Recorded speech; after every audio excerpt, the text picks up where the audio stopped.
स्टेजवरती you can cheat, कारण तुम्ही लांब आहात प्रेक्षकांपासून. सिनेमामध्ये मजा अशी आहे की कॅमेरा जो आहे तो कॅमेरा तुमच्यापेक्षा तुमचं मन टिपतो, कारण कॅमेरा हा डिरेक्टली तुमचे डोळे कॅच करतो आणि तुमच्या डोळ्यांमध्ये नेहमी खरं दिसतं की तुम्हाला आतमध्ये जे वाटतंय तुमच्या डोळ्यांमध्ये तसंच दिसत असतं. So you cannot cheat on camera. तुम्हाला आत जे वाटतंय ते तुमच्या डोळ्यांमध्ये तसं दिसणार आहे. सो तुम्हाला जोपर्यंत तुमच्या आत तयार होत नाहीत जे काही इमोशन आहे ते, तोपर्यंत ते तितकं खरं होणारच नाहीये. सो मला हे सगळे म्हणजे हे फक्त मी 3 नाव सांगितले, असे खूप ऍक्टर्स आहेत की जे हे मॅजिक करतात. मराठीमध्ये असे खूप ऍक्टर्स आहेत.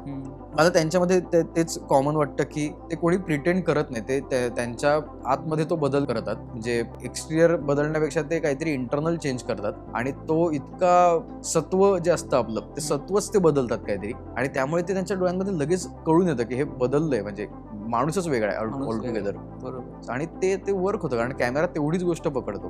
तू आता जे म्हणालास की मराठी अभिनेते पण बरेच आहेत तसे, मला दिलीप प्रभावळकर सरांबद्दल वाटतं की ते नेहमी त्यांच्या वेगळ्या प्रत्येक नवीन कॅरेक्टर असं वाटतं की हा माणूस नाहीच आहे, वेगळाच आहे. हो आणि ते पूर्ण जगतात ते कॅरेक्टर. हो त्यांचे सगळेच आतापर्यंत सगळे, इव्हन दशावतार पण आता हो त्यांनी किती वेगळी कॅरेक्टर्स केलेत आणि प्रत्येक याच्यामध्ये वेगळा माणूस वाटतो. ही खरंच कमाल गोष्ट आहे. आणि तुझे म्हणाल की अचीव्ह करणं खूप सोपं नाही, अवघड आहे. कलाकाराला खूप अवघड आहे. कारण ते आपण एक्सटर्नली कितीही बदलू, मी वेगळे कपडे घालीन, कॉस्ट्युम घालीन, ऍक्सेसरीज बदलीन, बॉडी मध्ये काहीतरी बदल करीन, एक्सप्रेशन्स मी मॅनरिझम वेगळं पकडीन, एक वेळ एक्सप्रेशन्स पण बदलीन, पण ते इंटरनली काम करणारे खूप कमी जण असतात की जे आतून काहीतरी चेंज करतात एक्सटर्नली करण्यापेक्षा.